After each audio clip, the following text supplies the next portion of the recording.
Okay, so we're going to talk about a couple of deals. Sam will mention these. We just want to give you a flavor for some of the things we're seeing and some of the types of things that we do. I think it sets us a little bit apart from some other types of funds, but we're extremely excited about these types of projects, these types of loans, and what we're able to get. So Sam, why don't you walk them through a couple of these deals? Yeah, thanks, Jeff. So we'll just take you quickly through two deals that we did in 2020, as we think they highlight a lot of what our capabilities are. And by talking about a deal, it will put everything that we've been talking about kind of into practice. So the first loan, we made a loan in September on an apartment building on the waterfront in Kirkland, Washington. So going back to good collateral, they don't make waterfront property in Kirkland anymore. So it's a A+ irreplaceable piece of real estate. And the reason we got involved in this deal is the borrower of the project was not a sophisticated real estate owner. He had some family money that he had invested and acquired the project, but he was not a career real estate person, and he was not a sophisticated operator. And it led to a lot of vacancy and a lot of mismanagement at the property level, which resulted in an inability to repay the existing debt on the property. He started to be foreclosed on.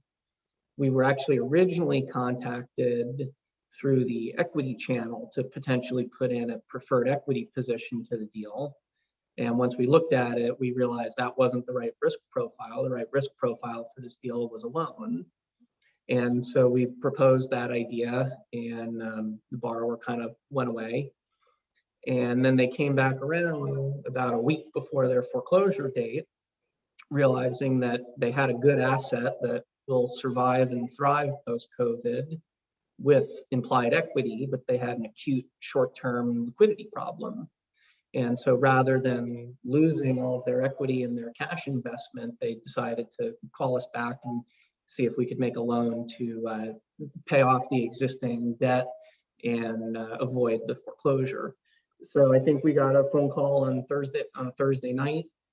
We worked all the weekend. We ended up closing on the following Tuesday.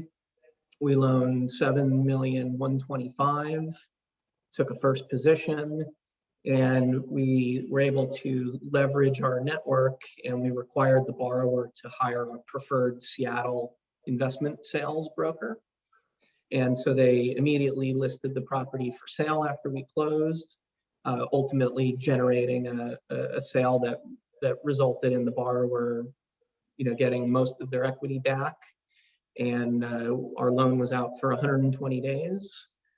We were about 72% loan to value based on the sale price.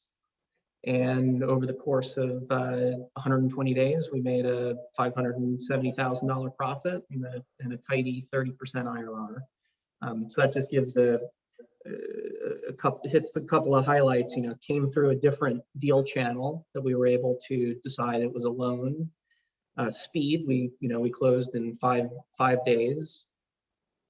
And we leveraged our network to ensure that we had transparency on the sale process and know that the borrower wasn't simply waiting around for something good to happen. We actively gave them other people within our network to facilitate a resolution.